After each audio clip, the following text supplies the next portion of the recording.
আমি আর আমার মেয়ে রাইসা বসে আছি। তখন আমার মেয়ে রাইসা বলে উঠল, আচ্ছা, আমার বাবা আদর দিলে কি হয়?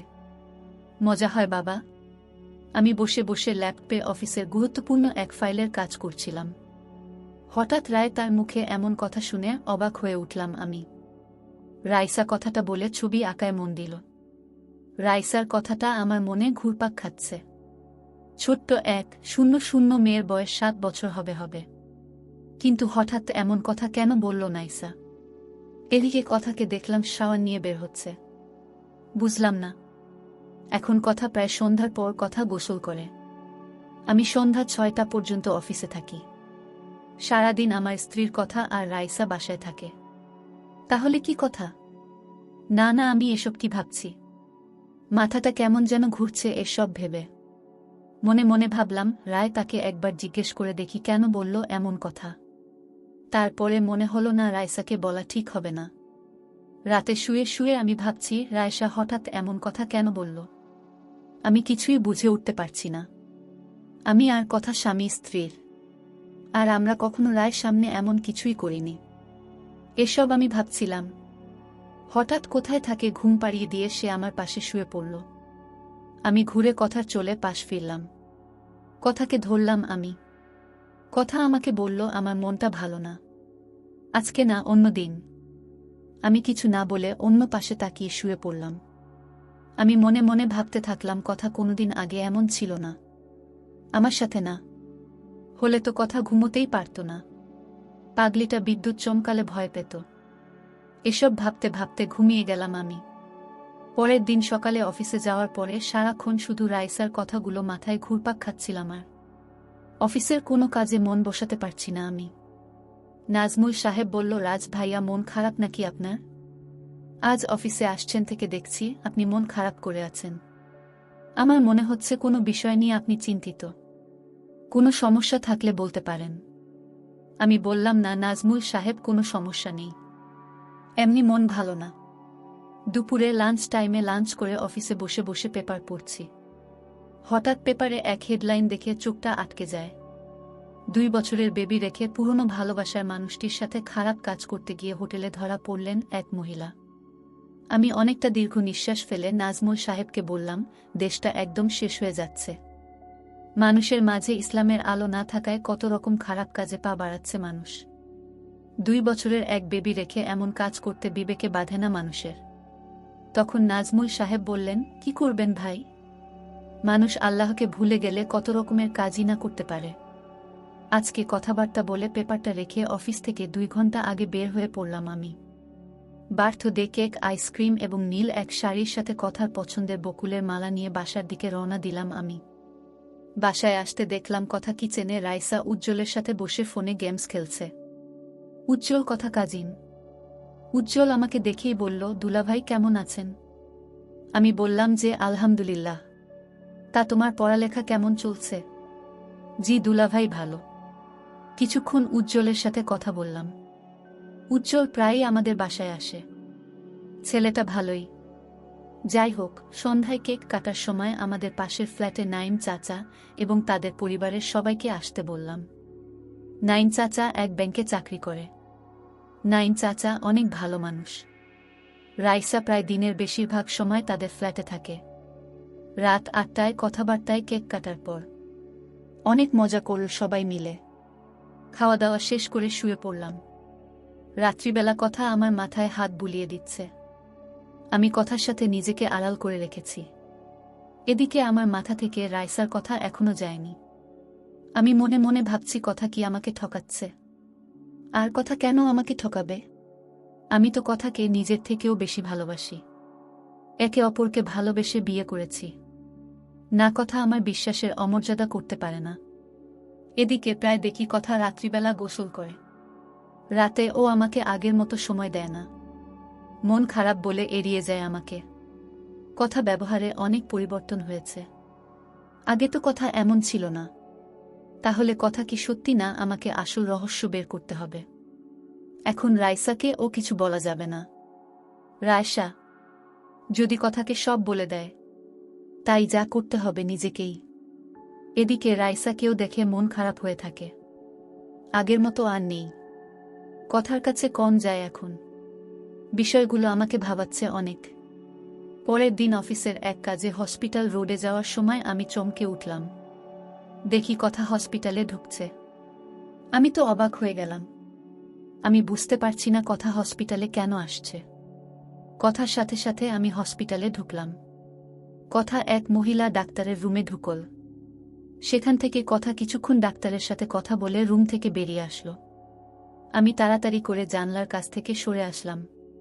কথা হসপিটাল থেকে বের হতেই সে ডাক্তারের রুমে থেকে এক নার্সদের হল।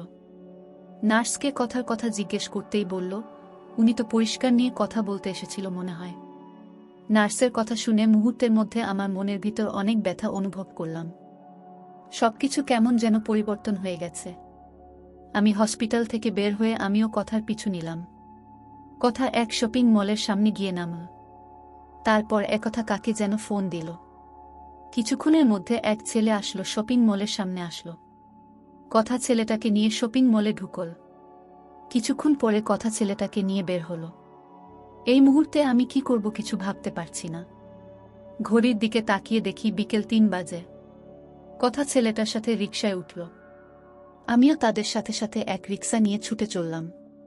কিছুক্ষণ পরে কথা আর ছেলেটা বড় এক ৫ তারকা হোটেলে ঢুকল। আমি কথাকে ফোন দিলাম। ফোন রিং হতেই কথা ফোনটা ধরেই ওপাশ থেকে সালাম দিল। আমি সালামের জবাব দিয়ে বললাম, তুমি কোথায়? কথা বলব কোথায়, আবার কিচেনে রান্না করছি। কথা জানে আমি সন্ধ্যার আগে অফিস থেকে বাড়ি ফিরব না। আমি কি বলবো কিছু ভেবে পাচ্ছি না। এই মুহূর্তে মনে হলো আমার সবকিছু শেষ। আমি ভাবতেও পারছি না কথা আমাকে এভাবে ঠকাবে। আমার মনের ভিতরটা অনেক ব্যথা করছে। তাহলে রাইসা এসব খারাপ কাজগুলো দেখেছে, তাই ও সেই দিন আমাকে ওই কথাটা বলেছিল। রাইসা কিছু ভাবতে পারছি না। আমি চোখের পানি মুছে হোটেল থেকে বাসায় চলে আসলাম। বাসায় আসার প্রায় ২ ঘন্টা পর একথা বাসায় এসে আমাকে দেখে খানিকটা অবাক হয়ে যায়। আমি কথাকে জিজ্ঞেস করলাম, কোথায় গিয়েছিলে? কথা বলল, বান্ধবীর বাসায় গিয়েছিলাম। তখন আমি রেগে গিয়ে বললাম, তাহলে আমাকে যে বললে কি চেনে? তখন কথা কাপা কাপা গলায় বলল, শরীর অপনাদের বাসায় গিয়েছিলাম। তুমি যদি রাগ করো তাই বলছি, কি চিনে? আর আজ তুমি সকাল সকাল এসে পড়েছ কে জানে। আমি নিজেকে আর ধরে রাখতে পারলাম না। আমি রেগে গিয়ে কথাকে বলতে শুরু করলাম, তাই তো সকাল সকাল না আসলে জানতেই পারতাম না পরিষ্কার করতে তুমি হসপিটালে যাও, অন্য ছেলেকে নিয়ে হোটেলে যাও।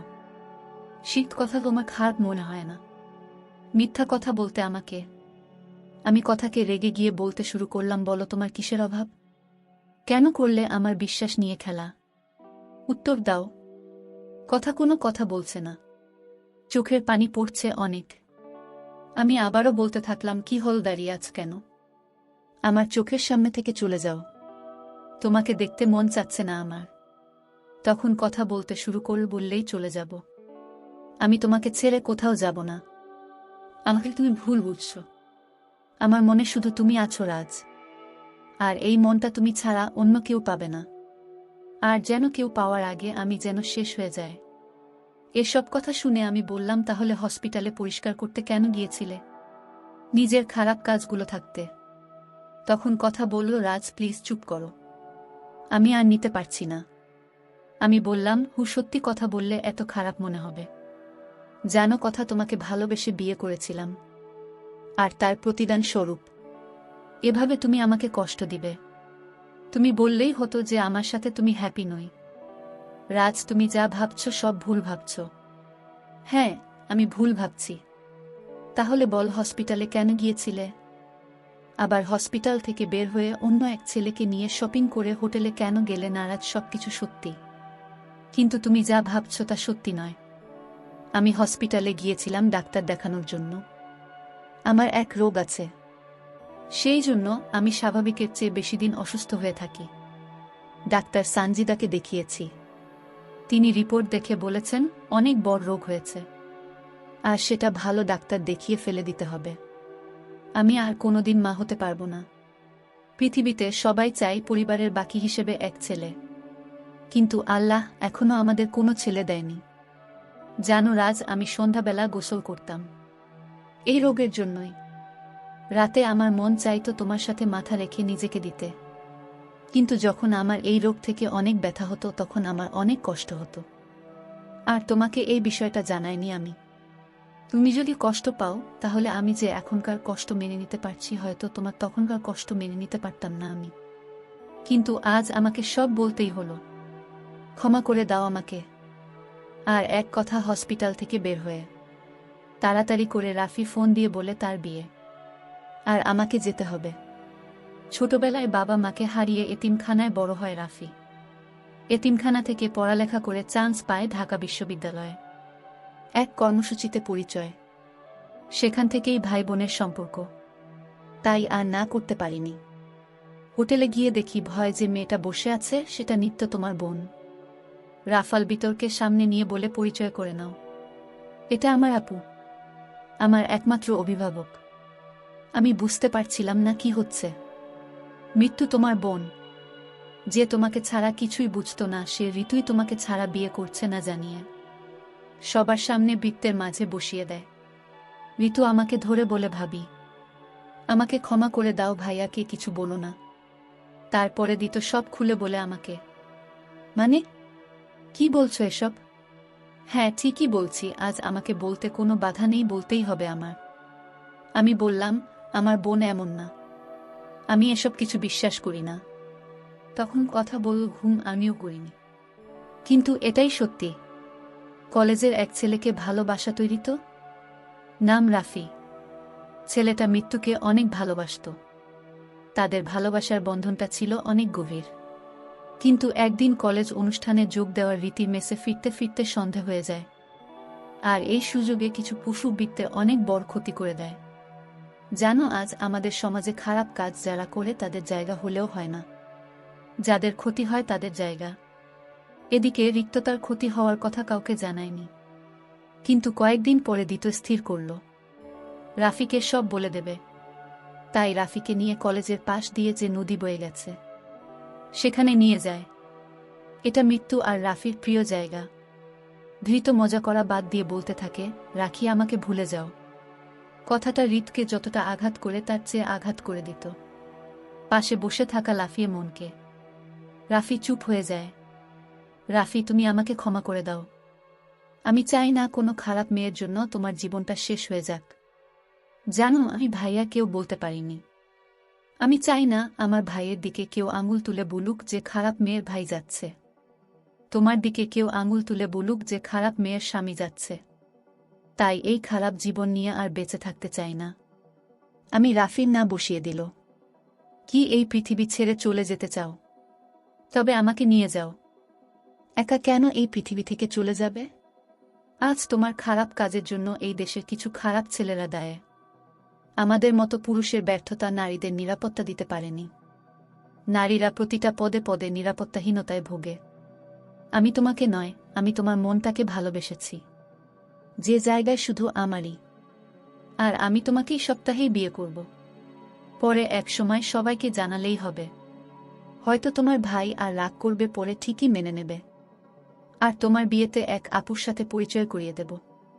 দুনিয়ার আপন বলতে সে আপুটায়। এসব শুনে রাজ বলতে শুরু করে দিত, আর রাফি কবি। তাদের শাস্তি আছে, ভাইকে রেখে বিয়ে করে নিল।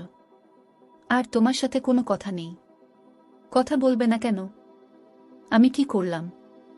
আমি বললাম, কি করছো জানো না? তুমি কেন এতদিন বলনি তুমি অসুস্থ? যেন আমায় অনেক কষ্ট হয়েছে।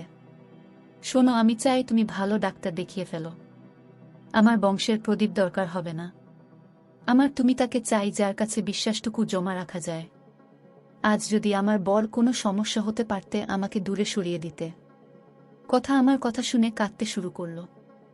আমি বললাম, পাগল, কাঁদছ কেন? আমার কাছে আস। কথাটা বলার আগে আমি কারো সুখ অনুভব করলাম। কারো চোখের পানিতে ভিজে যাচ্ছে। বুঝতে পারলাম আজ বৃষ্টিপাত ভালোভাবেই হবে। এই বৃষ্টি ভালোবাসার ভূমিকাকে নতুন রূপে সাজাতে চলেছে। হঠাৎ রাইসার কথা মনে পড়ল। আচ্ছা, বাবাই কাউকে ধরে আদর দিলে কি হয়? ভালো হয় বাবাই। হঠাৎ আমার মনে হলো, রাইসা কারো সাথে খারাপ কাজ করছে না তো? কথা কি বিষয়টা জানাতে বলল, চল রাইসাকে সুন্দরভাবে জিজ্ঞেস করি। যে ভাবা সেই কাজ। রাজকে যে বললাম আমি, তুমি সেদিন ওই কথা বলছো কেন? বাবা কোনো কথা? তখন আমি বললাম, ওই যে বলেছিলে আচ্ছা বাবাই কাউকে আদর দিলে কি হয়? ভালো মনে হয় বাবাই। এই কথা। তখন রাইসা বলল, এই কথা। যেন বাবাই আমাদের পাশের রুমের দাদু থাকে না, ব্যাংকে চাকরি করে। সে দাদু আমাকে বলেছিল, আমাকে নিয়ে বলেছিল। অনেক মজা মনে হয়। আমাকে এসব ভিডিও দেখিয়েছে, এক মেয়ে আর এক ছেলে খারাপ হয়ে কি যেন করছে। আমাকে বলেছে আমি যেন তোমাকে না বলি, বললে তুমি নাকি আমাকে বকা দিবে। আমি জানি আমার বাবাই অনেক ভালো, আমাকে বকা দিবে না, তাই সেদিন তোমাকে বলেছি। ঠিক করেছি না বাবাই? রায় তাকে নিয়ে আদর দিয়ে বললাম, আমার মাম্মিটা কি ভুল করতে পারে? এরপর সব আমাকে বলবে, তার আগে আমার আদর আমাকে ফেরত দাও। প্রায় সাদর দিয়ে বলল, আমার লক্ষ্মী বাবাই। আমি রাইসাকে বললাম, আমি ওই দাদুর কাছে যাবে না কেমন? আচ্ছা বাবাই।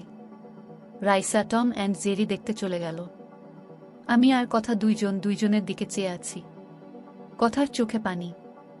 কথা চোখে পানি মুছে বলল, লোকটাকে বাবার মতো মনে করেছিলাম, আর সে কিনা তার নাতির বয়সী মেয়ের সাথে। রাজ, তুমি অন্য বাসা দেখো। পরের সপ্তাহে অন্য এক বাসা ঠিক করলাম অফিসের পাশেই। যাওয়ার আগে মনে মনে ঠিক করে নিলাম নাইম চাচাকে কিছু কথা বলা দরকার। চাচার বাসায় না করতেই চাচা দরজা খুলে দিল। আসসালামু আলাইকুম চাচা। এমন সময় দেখলাম চাচার বড় মেয়ে 7 বছর বয়সী নাতনি তার নানুভাই বলে দৌড়ে এসে উঠল। আচ্ছা চাচা, বেয়াদ বিনা নিলে এক কথা বলি। হুম বাবা বলো। চাচা, আপনার নাতনিটা না অনেক সুন্দর। আচ্ছা আচ্ছা, আপনার নাতিকে কেউ যদি এই সময় খারাপ কিছু ভিডিও দেখায় আর বলে এমন কাজগুলো করলে ভালো হবে, তখন আপনার কেমন মনে হবে? জানেন পৃথিবীতে প্রতিটা মানুষই কারো না কারো আপনজন। ছোট্ট বেবিরা আমাদের কাছে শিখবে। তাদের যদি আমি ক্ষতি করি কেমন হবে? বয়সে আপনার চেয়ে অনেক ছোট। আমরা চলে যাচ্ছি। কখনো কোনো ভুল হলে ক্ষমা করে দিন। এই বলে যখনই পা বাড়াক তখনই লোকটা বলে উঠল, বাবা ক্ষমা করে দাও আমাকে, আমি অন্যায় করেছি। একটু হেসে বললাম, চাচা আপনার ভুল বুঝতে পারাটাই আপনার জন্য ক্ষমা। রুম থেকে বের হতেই দেখিয়ে দিত আর এক ছেলে কথার সাথে দাঁড়িয়ে আছে। কাছে যেতেই আমাকে সালাম করে দিত, কান্না করে দিল। আমরা চলে যাচ্ছি। যদি কখনো কোনো অন্যায় করে থাকি, ধৃতকে নিয়ে নিলাম। আমার মনের বাম পাশটা লাফিয়ে নিলাম। আর যেন মনে হলো আমার পৃথিবীটা পরিপূর্ণ আশুক অনুভব করলাম। যে সমাজে নারীরা কোথাও সেফ নয়, ঘরের মেয়েদের সাবধানে রাখবেন। ছোট বাচ্চাদের একা কোথাও ছাড়বেন না। ধন্যবাদ সবাইকে।